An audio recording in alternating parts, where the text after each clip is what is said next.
In the freezing darkness of the North German plain, a monster waits.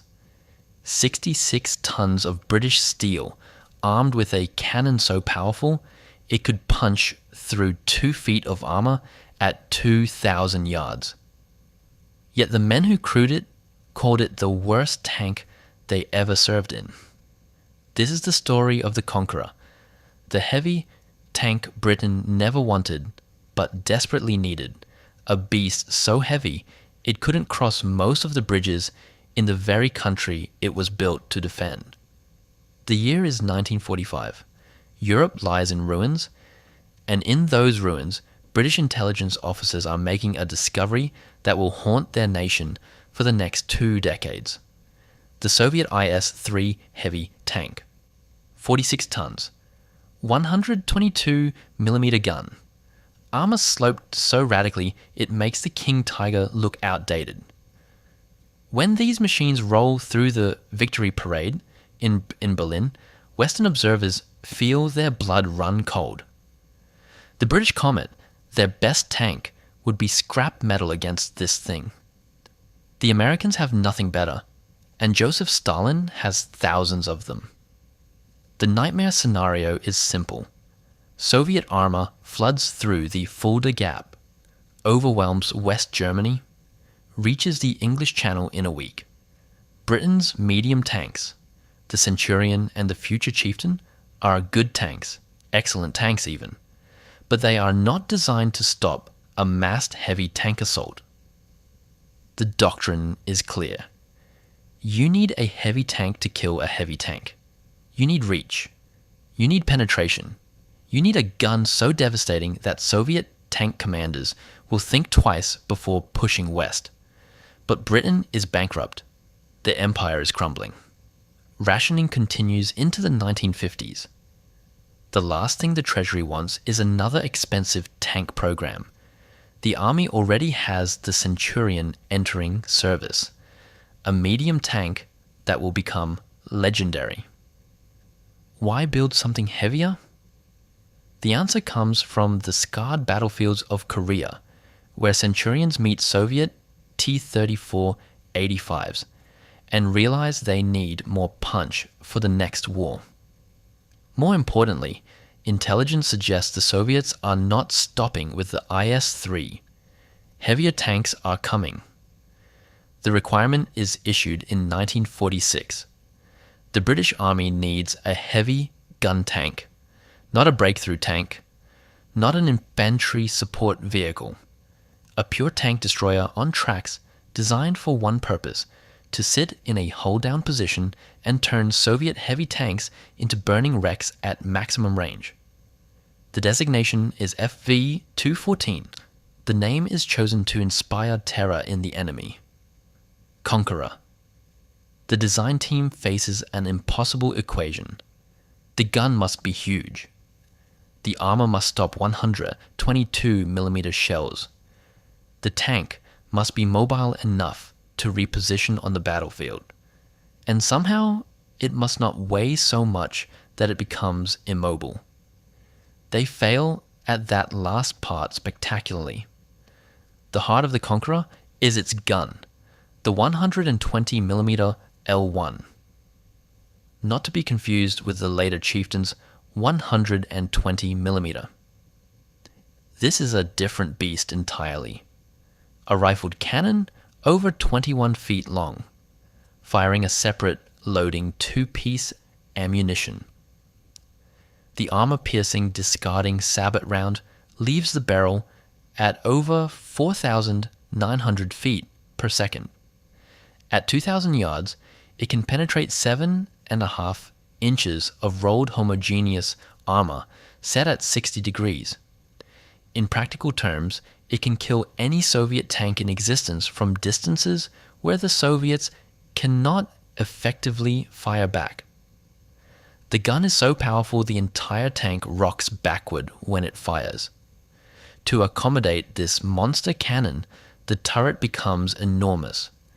A great bulbous steel dome that makes the Conqueror instantly recognizable. Inside, the turret crew works in cramped misery. The loader handles shells weighing over 88 pounds. The propellant charges add another 28 pounds. Loading this gun is backbreaking work. The rate of fire, in practice, is perhaps 4 rounds per minute. In theory, when everything works, which it often does not. The armor is substantial but controversial. The glacis plate is 5 inches thick. The turret front reaches 7 inches in places.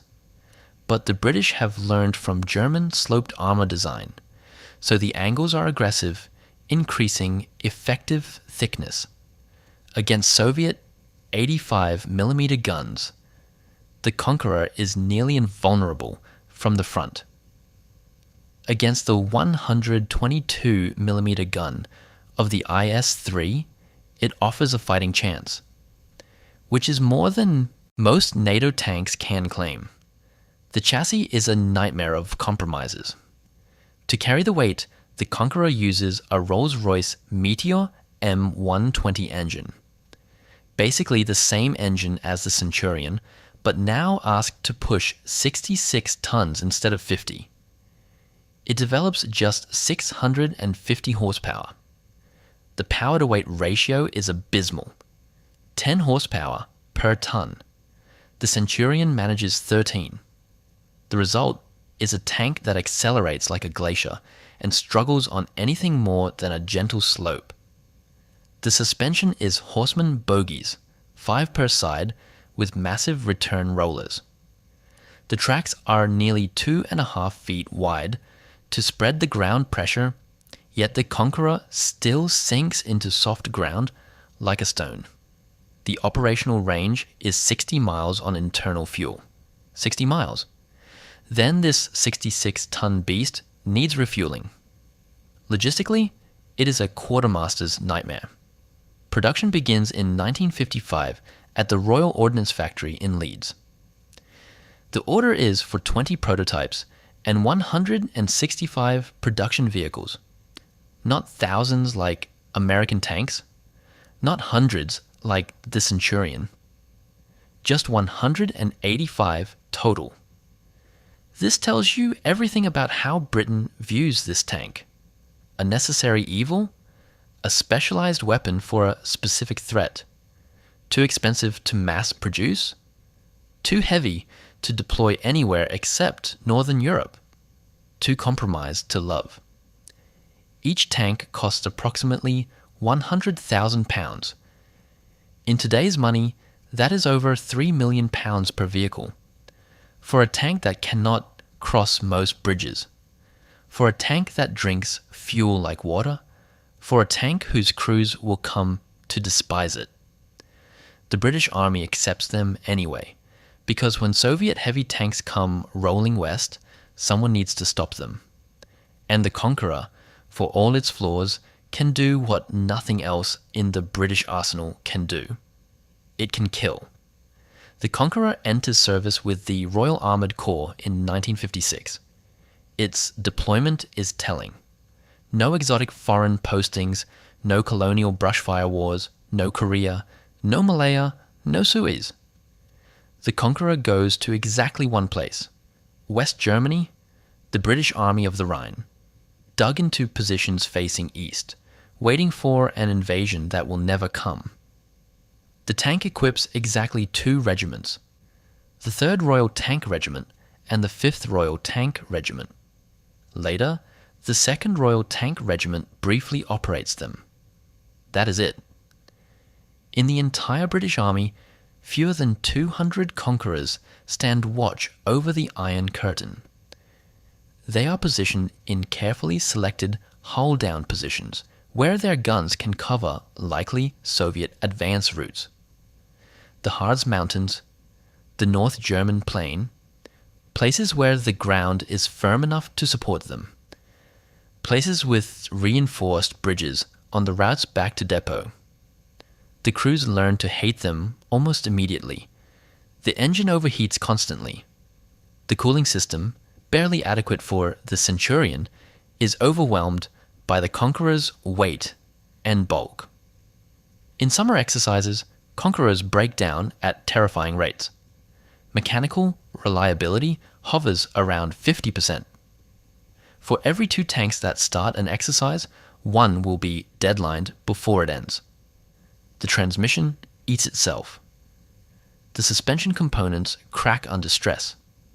The fuel consumption makes operational movement a logistical chess game. Worse is the ergonomics. The turret, so large from outside, is cramped hell inside. The loader works in a space barely wider than his shoulders. After an hour of handling those 88-pound shells, his back screams. After 3 hours, he can barely function. The commander's position offers poor visibility. The gunner's sight, though stabilized, is inferior to later systems. And the driver, sealed in his compartment, feels every one of those 66 tons grinding through the transmission beneath him. Then there is the bridge problem. Britain's road network, built over centuries, features hundreds of bridges rated for 40 tons. 50 tons if you are lucky. The Conqueror weighs 66. Moving these tanks from barracks to firing positions requires careful route planning, engineer reconnaissance, and often waiting for bridge-laying equipment to catch up. In a real war, during a hasty deployment, Conquerors would be stranded, watching lighter tanks roll past them to the fight. But here's the thing. When the Conqueror works, when the engine does not overheat, when the crew is fresh, when the ammunition is loaded, and the gun is zeroed, it is absolutely devastating on the range. Gunnery scores are exceptional. That 120mm cannon does not miss. At ranges where T-54s and S-3s would be struggling to identify targets, the Conqueror kills with contemptuous ease. NATO exercises demonstrate this repeatedly. In defensive positions, properly dug in, the Conqueror is death itself. Intelligence officers quietly note that Soviet operational planning seems to show caution around known Conqueror positions. Whether this is real or wishful thinking, no one can say. The Soviets certainly know about the Conqueror. They have seen it during exercises. They know the gun. They know the threat. Perhaps that is enough. Perhaps deterrence works. Or perhaps the Soviets simply calculate that mobility kills tanks as surely as shells do, and the Conqueror has already killed itself with weight. Against its rivals, the Conqueror is an odd beast. The Americans field the M103 heavy tank, 56 tons, 120mm gun. Better mobility than the Conqueror. Similar firepower. The M103 serves longer and in greater numbers, though it too is a troubled design. The French have nothing comparable. The Germans, forbidden heavy tanks by treaty, will not field the Leopard 1 until the Conqueror is already obsolete. The Soviets continued developing heavy tank lines, the T-10 replacing the IS-3, but their doctrine shifts toward medium tanks with big guns. The T-54, the T-55, the T-62, cheaper, more mobile, almost as deadly. The irony is clear. While Britain bankrupts itself building a specialized heavy tank destroyer, the future belongs to the tank the British already have, the Centurion. Upgraded with the 105mm gun, the Centurion can kill most Soviet tanks while actually being deployable, reliable, and affordable. The Chieftain, entering service in the 1960s, renders the Conqueror completely redundant. More armor, better gun, actual mobility. The Conqueror is withdrawn from service in 1966, 10 years. Most tanks serve for decades.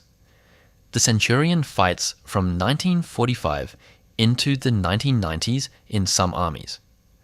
The Conqueror gets a single decade, and even that feels generous. The official reason is obsolescence. The real reason is relief. The British Army is glad to be rid of them. No conqueror ever fires a shot in anger. Not one. They sit in German forests. They train. They break down. They get repaired. They wait for a war that never comes. Then they are towed to scrapyards and cut apart. A handful survive in museums, static displays, cold steel monuments to the paranoia of the early Cold War. To the belief that fighting the last war's battles with heavier tanks was the answer. To the desperate fear that Soviet heavy armor would roll west and nothing could stop it. The Conqueror was forgotten because it failed at the one thing tanks must do. It could not move.